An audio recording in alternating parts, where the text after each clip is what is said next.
ಎಲ್ಲರಿಗೂ ನಮಸ್ಕಾರ. ಕರ್ನಾಟಕ ರಾಜ್ಯ ಚಾಲಕ ಪರಿಷತ್ ಸಂಘಟನೆಯಿಂದ ಏನು ಕಾರ್ಯಕ್ರಮ ಮಾಡ್ತಾ ಇದೆ, ಬಹಳ ನಮ್ಮ ಇಡೀ ರಾಜ್ಯದ ಒಂದು ರೀತಿ ಕರ್ನಾಟಕ ರಾಜ್ಯದ ಸಾಂಸ್ಕೃತಿಕ ನಾಯಕರಾಗಿದ್ದಂತಹ ಶಂಕರನಾಗ್ರವರ ಜನ್ಮದಿಂದ ಪ್ರಯುಕ್ತ ಈ ಒಂದು ರಾಜ್ಯೋತ್ಸವ ಕಾರ್ಯಕ್ರಮ ಮಾಡ್ತಾ ಇರ್ತಕ್ಕಂಥದ್ದು ಬಹಳ ಸಂತೋಷದ ವಿಚಾರ. ನಾನು ಬಹಳ ಸಲ ಹೇಳ್ತಾ ಇರ್ತೀನಿ, ನನಗೂ ಅನ್ಸೋದು ಇವತ್ತು ಕರ್ನಾಟಕದಲ್ಲಿ ಏನಾದರೂ ಅತಿ ಹೆಚ್ಚು ಕನ್ನಡ ಧ್ವಜಗಳು ಹಾರಾಡೋದನ್ನು ನಾವು ನೋಡಿದ್ರೆ, ನವೆಂಬರ್ ತಿಂಗಳಲ್ಲಿ ಕನ್ನಡ ರಾಜ್ಯೋತ್ಸವ ಮಾಡ್ತಕ್ಕಂಥ ಜನರು ಯಾರಾದ್ರೂ ಅತಿ ಹೆಚ್ಚು ಸಂಖ್ಯೆಯಲ್ಲಿ ಮತ್ತೆ ಎಲ್ಲ ಕಡೆಗಳಲ್ಲಿ ಜನರಿಗೆ ಈ ತಿಂಗಳಲ್ಲಿ ನವೆಂಬರ್ನಲ್ಲಿ ಕನ್ನಡ ರಾಜ್ಯೋತ್ಸವ ನಡೀತಾ ಇದೆ, ಈ ತಿಂಗಳು ರಾಜ್ಯೋತ್ಸವದ ಸಂದರ್ಭ ಅಂತಕ್ಕಂಥದ್ದು ಏನಾದರೂ ಕಾಣಿಸ್ಕೊಂಡ್ರೆ ಅದು ಆಟೋ ಡ್ರೈವರ್ಗಳಿಂದ, ಆಟೋ ಚಾಲಕರಿಂದ. ಇಲ್ಲಿ ಬೇರೆ ಬೇರೆ ತರದ ಸಂಘಟನೆಗಳು, ಸರ್ಕಾರ ಮತ್ತೆ ಬೇರೆ ಬೇರೆ ದೊಡ್ಡ ದೊಡ್ಡ ಏನು ಬಿಸ್ನೆಸ್ ಮ್ಯಾನ್ಗಳು, ಫ್ಯಾಕ್ಟರಿ ಅಥವಾ ಇನ್ನೊಂದೆಲ್ಲೋ ಒಂದಷ್ಟು ದೊಡ್ಡ ದೊಡ್ಡ ಮಟ್ಟದ ದೇಣಿಗೆ ತಗೊಂಡು ಮಾಡೋದು ಬೇರೆ. ಆದ್ರೆ ನಾನು ನೋಡ್ತೀನಲ್ಲ, ಚಾಲಕರು ಇಷ್ಟು ದೊಡ್ಡ ಹಾರ ಹಾಕೊಂಡಿರ್ತಾರೆ ಅದಕ್ಕೆ ಆಟೋಗೆ. ದೊಡ್ಡದು ಫ್ಲಾಗು, ರಾಜ್ಯೋತ್ಸವ ಇರಲಿ, ಸ್ವತಂತ್ರ ದಿನಾಚರಣೆ ಇರಲಿ, ಅವ್ರ ಕೈಯಿಂದ ಹಣ ಹಾಕೊಂಡು ಇವತ್ತು ಇಷ್ಟು ದೊಡ್ಡ ಮಟ್ಟಕ್ಕೆ ಇವತ್ತು ರಾಜ್ಯದ ಒಂದು ಸಾಂಸ್ಕೃತಿಕ ಮತ್ತೆ ಇವೆಲ್ಲ ಹಬ್ಬ ಇದೆಲ್ಲ ಆಚರಣೆ ಮಾಡ್ತಾ ಇರ್ತಕ್ಕಂಥದ್ದು ಬಹಳ ಸಂತೋಷದ ವಿಚಾರ. ನನಗೆ ಇವತ್ತು ಈ ಸಂದರ್ಭದಲ್ಲಿ ನನ್ನನ್ನು ಆಹ್ವಾನಿಸಿ ಈ ಸಭೆಗೆ ಭಾಗವಹಿಸಬೇಕು ಅಂತ ಕೇಳ್ಕೊಂಡಕ್ಕೆ ನಾನು ಕೂಡ ಸಂತೋಷದಿಂದ ಭಾಗವಹಿಸಿದೆ. ನಾಗಲೇ ಹೇಳ್ದಂಗೆ ಶಂಕರ್ ನಾಗ್ರವರು ಇಡೀ ರಾಜ್ಯದಲ್ಲಿ ಇವತ್ತು ಅವರು ಕೇವಲ ಆಶ್ಚರ್ಯ ಆಗುತ್ತೆ. ಒಂದು 35 ವರ್ಷ ಈ ಭೂಮಿ ಮೇಲೆ ಬದುಕಿ ಹುಟ್ಟಿ ಬಾಳಿ ಇಷ್ಟೆಲ್ಲ ಜನರ ಪ್ರೀತಿ ವಿಶ್ವಾಸವನ್ನು ಒಬ್ಬ ವ್ಯಕ್ತಿ ಗಳಿಸೋದಕ್ಕೆ ಏನ್ ಸಾಧ್ಯ ಅಂತ ಹೇಳಿ ನಾನು ಹಲವಾರು ಸರಿ ಅವ್ರ ಬಗ್ಗೆ ತಿಳ್ಕೊಳ್ಳೋದಕ್ಕೆ ಪ್ರಯತ್ನಿಸಿದ್ದೀನಿ. ಶಂಕರ್ ನಾಗ್ರವರು ಕೇವಲ ಸಿನಿಮಾ ನಟರಾಗಿರದೆ ಇನ್ಯಾವುದೋ ಬೇರೆ ಇವತ್ತು ಸಿನಿಮಾ ನಟರನ್ನು ನೋಡ್ತಾ ಇದ್ದೀವಿ. ಯಾವೆಲ್ಲ ತರಹದ ಸಿನಿಮಾ ನಟರುಗಳು ಮತ್ತೆ ಏನೆಲ್ಲ ಗಾಸಿಪ್ಗಳು ಮತ್ತೆ ಏನೆಲ್ಲ ತಾಪತ್ರೆಗಳು ತರಲೆಗಳಲ್ಲಿ ಇವತ್ತು ಮುಳುಗಿದ್ದಾರೆ ಅಂತಕ್ಕಂಥ ಹಲವಾರು ನಟರನ್ನ ನಾವು ನೋಡಿದ್ದೀವಿ. ಆದ್ರೆ ಶಂಕರ್ ನಾಗ್ರವರು ಕೇವಲ ಸಿನಿಮಾಗೆ ಸೀಮಿತ ಆಗಿರಲಿಲ್ಲ. ಅವರು ಇಡೀ ರಾಜ್ಯದ ಜನರ ಬದುಕನ್ನ ಹತ್ತಿರದಿಂದ ನೋಡ್ತಾ ಇದ್ರು. ಮತ್ತೆ ಇಡೀ ರಾಜ್ಯವನ್ನ ಯಾವ ರೀತಿಯಾಗಿ ಕರ್ನಾಟಕ ರಾಜ್ಯ ಇಡೀ ದೇಶಕ್ಕೆ, ಇಡೀ ಪ್ರಪಂಚದಲ್ಲಿ ಮಾದರಿ ಆಗಿರ್ಬೇಕಂತಂದ್ರೆ ಈ ರಾಜ್ಯಕ್ಕೆ ಏನೆಲ್ಲ ಅಗತ್ಯತೆ ಇದೆ ಅನ್ನೋದ್ರ ಬಗ್ಗೆ ಅವರು ಕನಸನ್ನ ಕಂಡಿದ್ರು ಅನ್ನೋದನ್ನ ಕೇಳಿದ್ರೆ ನಿಜವಾಗ್ಲೂ ಹೆಮ್ಮೆ ಆಗುತ್ತೆ ನನಗೆ. ಅವರು ಸಿನಿಮಾದ ವಿಚಾರದಲ್ಲಿ ನೋಡೋದಾದ್ರೂ ನಾನು ಅವ್ರದ್ದು ಒಂದು ಮುತ್ತಿನ ಕಥೆ ಇತ್ತೀಚೆಗೂ ನೋಡಿದೆ. ನಾನು ನನ್ನ ಮಗಳನ್ನ ಕುಂಡಿಸ್ಕೊಂಡು, ಮನೆಯವರನ್ನ ಕುಂಡಿಸ್ಕೊಂಡು ನೋಡಿದೆ. ನಾನು ಹಿಂದೆ ನೋಡಿದಾಗೂ ನನ್ನ ಸಿನಿಮಾ ಬಹಳಷ್ಟು ಕಾಡ್ತಾ ಇತ್ತು. ಇತ್ತೀಚೆಗೆ ತುಂಬಾ ಕಡೆ ಜನ ದುಡ್ಡು ನಮ್ಮ ನಡುವೆ ಬಂದಾಗ ಜನ ಯಾವ ರೀತಿಯಾಗಿ ಬದಲಾಗ್ತಾರೆ. ಇವತ್ತು ಆಟೋ ಚಾಲಕರು ಎಷ್ಟೆಲ್ಲ ಅನ್ಯೂನ್ಯವಾಗಿ, ಎಷ್ಟೆಲ್ಲ ಆಟೋ ಚಾಲಕರ ಬಳಗ ಅದು ಇದು ಅಂತ ಕಟ್ಕೊಂಡು ಎಷ್ಟೆಲ್ಲ ಚೆನ್ನಾಗಿ ಒಂದ್ ರೀತಿಯಲ್ಲಿ ತುಂಬಾ ಕಡಿಮೆ ದುಡ್ಡಿನ ದುಡಿದ್ರು ಕೂಡ ಅತಿ ಹೆಚ್ಚು ಸಂತೋಷವಾಗಿ ಬದುಕ್ತಾ ಇರುವಂತವರು ನಾನು ನೋಡಿದ್ರು ಆಟೋ ಚಾಲಕರು. ಕೋಟಿ ಹಣ ಇಟ್ಕೊಂಡು ಊರಿಗೆ ಬರೋ ಜನರು ಬದುಕೋದನ್ನ ನಾನು ನೋಡಿದ್ದೀನಿ, ಅವ್ರು ನಡ್ಕೊಳ್ಳೋದನ್ನ ನಾನು ನೋಡಿದ್ದೀನಿ. ಆದ್ರೆ ಹಲವಾರು ಜನ ನಮ್ಮ ಸ್ನೇಹಿತರು, ಸಹೋದರರು ಈಗಲೂ ಆಟೋ ಓಡಿಸ್ಕೊಂಡಿದ್ದಾರೆ. ನಮ್ಮೂರು ಗಾಂಧಿಯವರು ಕೂಡ ಬಹಳಷ್ಟು ಜನ ಇಲ್ಲಿ ಆಟೋ ಓಡಿಸ್ತಾ ಇರ್ತಾರೆ. ಇಲ್ಲೆಲ್ಲ ಕಂಡ್ರು ಸಾಕು, ಅಷ್ಟು ಕಷ್ಟ ಪಡ್ಕೊಂಡು ಆಟೋ ಓಡಿಸ್ತಾ ಇದ್ರು ಓಯ್ ಮಚ್ಚ, ಓಯ್ ಅಂಟಮ್ಮ ಅಂತ ಕರೀತಾರೆ. ಅಂದ್ರೆ ಅಷ್ಟು ಖುಷಿನಲ್ಲಿ. ಊರಿಗೆ ಬಂದ್ರು ಅಷ್ಟೇ, ಅವರಷ್ಟು ದುಡ್ಡವರು ಯಾರು ಮಾಡ್ತಾ ಇರಲ್ಲ. ಹಣಲ್ಲ ಲಕ್ಷ ಕೋಟಿ ದುಡಿತಾರನ್ನು ಕೂಡ ಇವತ್ತು ಆಟೋ ಚಾಲಕರ ರೀತಿಯಲ್ಲಿ ಒಂದು ರೀತಿಯಲ್ಲಿ ಅಷ್ಟು ಉದಾರವಾಗಿ ಬದುಕೋಲಿಕ್ಕೆ ಸಾಧ್ಯ ಆಗ್ತಿಲ್ಲ. ಶಂಕರ್ ನಾಗ್ರವರ ಏನು ಸಿನಿಮಾ ಒಂದು ಮುತ್ತಿನ ಕತೆ, ಅವರ ಒಂದು ಒಳನೋಟ ಹೇಗಿತ್ತು ಅನ್ನೋದಕ್ಕೆ.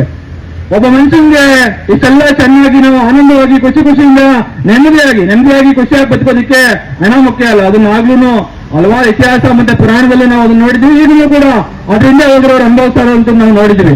ಶಂಕರ್ ನಾಗ್ರವರು ಅಂತಹ ಒಂದು ಎಳೆಯನ್ನ ಇಟ್ಕೊಂಡು ಒಂದು ಮುತ್ತಿನ ಕಥೆ ಸಿನಿಮಾವನ್ನ ಅವರು ಮಾಡಿರುವಂತದ್ದು, ಅಣ್ಣವರನ್ನ ಅವರಲ್ಲಿ ಅಭಿನಯಿಸೋದಕ್ಕೆ ಇಟ್ಕೊಂಡು ಅದೊಂದು ನಿಜವಾಗ್ಲೂ ಬಹಳ ಅದ್ಭುತವಾಗಿರುವಂತದ್ದು. ಒಬ್ಬ ಮನುಷ್ಯ ಎಷ್ಟೆಲ್ಲ ಪ್ರಾಮಾಣಿಕವಾಗಿ ಸಂಘಜೀವಿಯಾಗಿ ಬದುಕ್ತಾ ಇರುವಂತಹ ಸಂದರ್ಭದಲ್ಲಿ ಆತನಿಗೆ ಏನಾದರೂ ಐಶ್ವರ್ಯ, ಹಣ ಆತನ ಬಳಿಗೆ ಬಂದಾಗ ಮಿಕ್ಕಿದ ಪೂರ್ತಿ ಸಂಘಟನೆ ಮತ್ತೆ ಸಮಾಜ ಯಾವ ರೀತಿಯಾಗಿ ಅವರನ್ನ ನೋಡುತ್ತೆ, ಅವರ ನಡುವೆ ಯಾವ ತರಹದ ಸಮಸ್ಯೆಗಳು ಉದ್ಭವಿಸುತ್ತೆ ಅನ್ನೋದನ್ನ ಒಂದು ಮುತ್ತಿನ ಕಥೆಯಲ್ಲಿ ಶಂಕರ್ ನಾಗ್ ಅವರು ಕಟ್ಕೊಂಡಿದ್ದಾರೆ. ಸೊ ಅದು ಅವರ ವ್ಯಕ್ತಿತ್ವ. ಒಬ್ಬ ನಿರ್ದೇಶಕರಾಗಿ ಯಾವ ರೀತಿಯಾಗಿ ಅವರು ಸಮಾಜವನ್ನ ಮತ್ತೆ ಒಂದು ಗುಂಪನ್ನ ಪರಿವಾರವನ್ನು ಅವರು ನೋಡ್ತಾ ಇದ್ರು ಅನ್ನೋದಕ್ಕೆ ಶಂಕರ್ ನಾಗರ್ ಅವರು ಅದೊಂದು ಸಿನಿಮಾ ನಿಜವಾಗ್ಲೂ ನನಗೆ ಬಹಳಷ್ಟು ಕಾಡುತ್ತೆ. ನಾನು ಕೂಡ ಆ ಸಿನಿಮಾದಿಂದ ಬಹಳಷ್ಟು ಸ್ಫೂರ್ತಿಯನ್ನು ಪಡ್ಕೊಂಡಿದ್ದೀನಿ. ನಮ್ಮ ಹತ್ರ ಏನು ಹಣ ಇದೆಲ್ಲ ಏನೂ ಇಲ್ಲ ಅಂತ ಅಂದ್ರೂ ಜನ ನಮ್ಮನ್ನ ನಾವು ಹೆಂಗಿದೀವೋ ಆ ರೀತಿಯಾಗಿ ಜನ ನಮ್ಮನ್ನ ಗುರುತಿಸ್ಬೇಕು, ಜನ ನಮ್ಮನ್ನ ಗೌರವಿಸಬೇಕು. ನಾವೇನೋ ಇನ್ನೊಂದು ರೀತಿ ನಮ್ಮ ಹತ್ರ ಅದಿದೆ ಇದಿದೆ ಅಂತ ಹೇಳಿ ಬಿಲ್ಡಪ್ ಕೊಟ್ಕೊಂಡು ಆ ಬಿಲ್ಡಪ್ ನ ನೋಡಿ ಜನ ನಮ್ಮನ್ನ ಮೆಚ್ಚೋದಲ್ಲ. ನಾವು ಯಾವ ರೀತಿಯಾಗಿರ್ತೀವೋ ಆ ರೀತಿಯಾಗಿ ಜನ ನಮ್ಮನ್ನ ಮೆಚ್ತಾ ಇಲ್ಲ. ಅದು ನಿಜವಾಗ್ಲೂ ಜನ ನಿಜವಾದ ಪ್ರೀತಿ ಮತ್ತೆ ವಿಶ್ವಾಸದಲ್ಲಿ ಜನ ಅದನ್ನ ನಮ್ಮನ್ನ ಮೆಚ್ತಾ ಇರ್ತಾರೆ ಅನ್ನೋದನ್ನ ನಾವು ಆ ಸಂದರ್ಭದಲ್ಲಿ ಅರ್ಥ ಮಾಡ್ಕೋಬಹುದು. ಆ ರೀತಿಯಾಗಿ ನಾವು ಕೂಡ ಇವತ್ತು ಬದುಕ್ತಾ ಇದೀವಿ. ನಾವೇ ಹೇಳಿದಂಗೆ ನಿಮ್ಮೆಲ್ರಿಗೂ ಮತ್ತೊಮ್ಮೆ ಗಣರಾಜ್ಯೋತ್ಸವದ ಶುಭಾಶಯಗಳು ಮತ್ತೆ ಶಂಕರ್ ನಾಗರ್ ಅವರ ಜನ್ಮದಿನದ ಶುಭಾಶಯಗಳು ನಾನು ನಿಮ್ಮೆಲ್ರಿಗೂ ಹೇಳ್ತಾ ನಿಮ್ಮೆಲ್ರಿಗೂ ಒಳ್ಳೇದಾಗ್ಲಿ. ನೀವು ಆಟೋ ಚಾಲಕರು ಕೇವಲ ಕನ್ನಡ ರಾಜ್ಯೋತ್ಸವ ಮಾಡೋದು, ಸಂಘಟನೆ ಮಾಡೋದು, ಕನ್ನಡಕ್ಕೆ ಅಥವಾ ಇನ್ನೇನಾದ್ರು ಅನ್ಯಾಯ ಆದಾಗ ಕನ್ನಡ ನಾಡಿಗೆ ಏನಾದ್ರು ಸಮಸ್ಯೆ ಆದಾಗ ನೀವು ನಿಮ್ಮ ಕೆಲಸ ಬಿಟ್ಟು ಹೋರಾಟ ಮಾಡೋದನ್ನು ಮಾಡ್ತಾ ನೀವು ಕನ್ನಡ ನಾಡಿಗೆ ಸೇವೆ ಕೊಡ್ತಾ ಇರುವಂತ ಸಂದರ್ಭದಲ್ಲಿ ಆದ್ರೆ ಅದನ್ನು ಮಾಡಬೇಕಾಗಿರುವಂತವ್ರು ಕನ್ನಡ ನಾಡಿನ ನೆಲ ಜಲ ಭಾಷೆಯನ್ನ ಉಳಿಸಬೇಕಾಗಿರೋ ಜನರು ಇವತ್ತು ಅದನ್ನು ದೋಚಕ್ಕಂತ ಕೆಲಸವನ್ನ ಇವತ್ತು ಮಾಡ್ತಾ ಇದ್ದಾರೆ. ನೀವು ಕೇವಲ ನಿಮ್ಮ ಸಂಘಟನೆಯನ್ನ ಈ ತರದ ಕಾರ್ಯಕ್ರಮಗಳಿಗೆ ಮತ್ತೇನೋ ಅನ್ಯಾಯ ಆದಾಗ ಹೋರಾಟ ಮಾಡೋದಕ್ಕೆ ಮಾತ್ರ ಸೀಮಿತಗೊಳಿಸಿಕೊಳ್ಳದಲೆ ರಾಜಕೀಯವಾಗೂ ಕೂಡ ಹೇಗೆ ಇವತ್ತು ಬೇರೆ ಬೇರೆಯವರು ಜಾತಿಗಳನ್ನ ಇಟ್ಕೊಂಡು ಅಥವಾ ಇನ್ನೊಂದೇನೋ ಪರಿವಾರಗಳನ್ನ ಸಮುದಾಯಗಳನ್ನ ಇಟ್ಕೊಂಡು ಚೌಕಾಸಿಯನ್ನ ಮಾಡಿಕೊಂಡು ಅವ್ರ ಸಮುದಾಯಕ್ಕೆ ಏನಾಗಬೇಕು ಅದನ್ನ ಪಡ್ಕೊಳ್ಳುವಂತಹ ಕೆಲಸವನ್ನ ಒಂದು ಸಂಘಟಿತರಾಗಿ ಮಾಡ್ತಾ ಇದ್ದಾರೆ. ನೀವು ಕೂಡ ರಾಜಕೀಯವಾಗೂ ಕೂಡ ಆ ತರದ್ದು ಸಂಘಟಿತವಾಗುವಂತ ಕೆಲಸವನ್ನು ಮಾಡಬೇಕು. ಆಗಷ್ಟೇ ಆಮೇಲೆ ಇವತ್ತು ಬಹಳಷ್ಟು ಆಟೋದವರು ಬೆಳಿಗ್ಗೆಯಿಂದ ದುಡಿದ್ರು ಸಂಪಾದಿಸಿದ್ರು ಕೂಡ ತಿಂಗಳಿಗೆ ಒಂದು 25,000 30,000 ದುಡಿಯೋದು ಬಹಳ ಕಷ್ಟ ಇದೆ. ಆದ್ರೆ ದಿನನಿತ್ಯ ಮಕ್ಕಳದು ಶಾಲಾ ಶುಲ್ಕ ಆಗಿರ್ಬೋದು, ಬದುಕೋದು ಬೆಂಗಳೂರು ನಗರದಲ್ಲಿ ಒಂದು ಬಾಯಿಗೆ ಮನೆ ತೆಗೆದುಕೊಂಡು ಬದುಕೋದು ಬಹಳ ಕಷ್ಟವಾಗಿರ್ತಕ್ಕಂಥ ಸಂದರ್ಭದಲ್ಲಿ ಸರ್ಕಾರ ನಿಜವಾಗ್ಲೂ ಕೂಡ ಅತಿ ಹೆಚ್ಚು ಬಹಳ ಒಂದಷ್ಟು ಏನು ಬೇರೆ ಬೇರೆ ಉದ್ಯೋಗಗಳಲ್ಲಿ ಅತಿ ಹೆಚ್ಚು ಶ್ರಮ ಬೇಡುವಂತಹ ಉದ್ಯೋಗ ಇದ್ರೆ ಅದು ಆಟೋ ಚಾಲಕರ ಉದ್ಯೋಗ ಕೂಡ ಒಂದು. ಸೊ ಅಷ್ಟೊಂದು ಶ್ರಮವಹಿಸಿ ಕೆಲಸ ಮಾಡ್ತಕ್ಕಂಥ ನಿಮ್ಮಗಳ ಒಂದು ಕಲ್ಯಾಣವನ್ನ ನೋಡ್ಕೊಳ್ತಕ್ಕಂಥ ಜವಾಬ್ದಾರಿ ಸರ್ಕಾರದ್ದಾಗಿರುತ್ತೆ. ಅದನ್ನ ನಂಗೆ ಗೊತ್ತಿಲ್ಲ, ಇಷ್ಟೆಲ್ಲ ಸಾವಿರಾರು ಸಂಖ್ಯೆ ನಮಗೆ ಇದ್ದಾಗಲೂ ಕೂಡ ಸರ್ಕಾರ ನಿಮ್ಮ ಕಲ್ಯಾಣಕ್ಕಾಗಿ ಯಾವುದೇ ಕಾರ್ಯಕ್ರಮಗಳನ್ನು ಇವತ್ತು ರೂಪಿಸದೆ ಹೋಗಿರ್ತಕ್ಕಂಥದ್ದು ಬಹಳ ದುರಂತ ಅಂತ ಹೇಳಿ ನಾನು ಭಾವಿಸ್ಕೊಂಡಿದ್ದೀನಿ. ಹಾಗಾಗಿ ನೀವು ಒಂದಷ್ಟು ರಾಜಕೀಯವಾಗಿ ಶಕ್ತಿಯನ್ನು ಪಡ್ಕೋಬೇಕು. ಇವತ್ತು ಯಾವುದೇ ಪಕ್ಷಗಳಲ್ಲಿ ಇವತ್ತು ಹಣ ಇಲ್ಲ ಅಂತ ಅಂದ್ರೆ ಹಣ ಅಷ್ಟೇ, ಹಣ ಮುಖ್ಯ. ನಿಮ್ಮ ಹತ್ರ ಹಣ ಇದ್ರೆ ನೀವು ಅವ್ರ ಪಕ್ಷಕ್ಕೆ ಹೋಗಿ ರಾಜಕಾರಣ ಮಾಡಬಹುದು.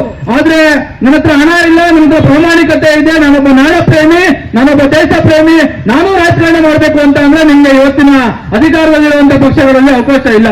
ಹಾಗಾಗಿ ಪ್ರಾಮಾಣಿಕವಾಗಿ KRS ಪಕ್ಷ ಇವತ್ತು ಈ ನಾಡನ್ನ ಕಟ್ಟಬೇಕು, ಉಳಿಸಬೇಕು ಅಂತ ಹೇಳಿ ಹೋರಾಟ ಮಾಡ್ತಾ ಇದೆ. ನಿಮ್ಮಲ್ಲೂ ಕೂಡ ಪ್ರಾಮಾಣಿಕವಾಗಿ ರಾಜಕಾರಣ ಮಾಡಬೇಕು ಅಂತ ಹೇಳಿ ಆಸಕ್ತಿ ಇರುವಂತವರು ಈ ರೀತಿಯಾಗಿ ಸಂಘಟನೆ ಮಾಡ್ತಾ ಸಂಘಟನೆಗಳಾಗಿ ನ್ಯಾಯಕ್ಕೆ ಹೋರಾಟ ಮಾಡಬೇಕು. ಮುಂದಿನ ದಿನಗಳಲ್ಲಿ ಒಂದಷ್ಟು ಶಕ್ತಿ ಮತ್ತೆ ಸಂಘಟನೆಯನ್ನ ಇಟ್ಕೊಂಡು ನಾವು ಹೋರಾಟ ಮಾಡಬೇಕು ಅನ್ನುವಂತ ಒಲವಿರುವಂತವರು ದಯವಿಟ್ಟು ನೀವು KRS ಪಕ್ಷಕ್ಕೆ ಬನ್ನಿ. KRS ಪಕ್ಷದ ರೀತಿಯಲ್ಲಿ ಇನ್ನೊಂದು ಯಾವ್ದಾದ್ರು ಪಕ್ಷ ರಾಜಕಾರಣ ಮಾಡ್ತಾ ಇದ್ರೆ ನೀವು ಆ ಪಕ್ಷಕ್ಕೂ ಹೋಗಿ, ನಮ್ಮದೇ ಪಕ್ಷಕ್ಕೆ ಬನ್ನಿ, ನಾವೇ ಶ್ರೇಷ್ಠ ಅಂತ ಹೇಳ್ತಾ ಇಲ್ಲ. ಆದ್ರೆ ಇವತ್ತು ಈ ಸಮಾಜವನ್ನ ಹಾಳು ಮಾಡ್ತಾ ಇರುವಂತ ಜನರನ್ನ ಬೆಂಬಲಿಸೋದನ್ನ ಬಿಟ್ಟು ಒಳ್ಳೆಯ ಪ್ರಾಮಾಣಿಕರನ್ನ ಬೆಂಬಲಿಸ್ತಕ್ಕಂಥ ಕೆಲಸವನ್ನು ಮಾಡಿದ್ರೆ ನಿಮಗೂ ಕೂಡ ನಿಮ್ಮ ಮತ್ತೆ ನಿಮ್ಮ ಕುಟುಂಬ ಎಲ್ಲವೂ ಕೂಡ ಕುಟುಂಬ ಸಮಾಜ ಎಲ್ಲವೂ ಕೂಡ ಸರಿ ಹೋಗುತ್ತೆ. ಆ ನಿಟ್ಟಿನಲ್ಲಿ ನೀವು ಕೂಡ ಯೋಚನೆ ಮಾಡಿ ಅಂತ ಹೇಳಿ ಕೇಳ್ಕೊತಾ ನಿಮ್ಮೆಲ್ರಿಗೂ ಮತ್ತೊಮ್ಮೆ ನಾನು ಶುಭಾಶಯಗಳನ್ನ ಶಂಕರ್ ನಾಗ್ ಅವರ ಜನ್ಮದಿನದ ಶುಭಾಶಯಗಳನ್ನ ತಿಳಿಸ್ತಾ ನನ್ನ ಮಾತನ್ನ ಮುಗಿಸ್ತಾ ಇದ್ದೀನಿ. ಜೈ ಹಿಂದ್, ಜೈ ಕರ್ನಾಟಕ. ನಮಸ್ಕಾರ. ಹಾಗೆ ನಮ್ಮ ರಾಜೇಂದ್ರ ಕುಮಾರ್ ಸರ್ ನಂದಿರಳ್ಳಿ